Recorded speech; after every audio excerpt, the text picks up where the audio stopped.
तीर्थ म्हणजे हे तीर्थाचा महिमा.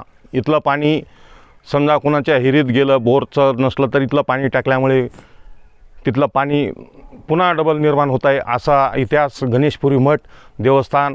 आपण जिथं असाल तिथं हे लाईव्ह बघा आणि तिथं नंतर आपण एक वेळेस गणेशपुरी मठाचे आणि हे तीर्थाचे दर्शन घ्या. इथले पाणी एवढे महत्त्वाचं आहे की हे पाणी तुम्ही कुठं जरी हे केलं तरी, समजा एखादा माणूस बेमार जरी असला तर त्या माणसाला पाण्याच्या आंघोळ घातली याच्या तर त्याची बेमारी कमी होती. इथली पावर आहे ह्या पाण्यामध्ये. ही गंगामाय उंच 10,000 फूट इथं प्रसन्न झालेली गणेशपुरी मठ देवस्थान या मध्यभागी दरार पडून गंगा इथं आज बी हे मोठा इतिहास आहे. आपण पहा. मी आज माझ्या यूट्यूब चॅनलच्या माध्यमातून आपल्यापर्यंत ही बातमी पोहोचत आहे.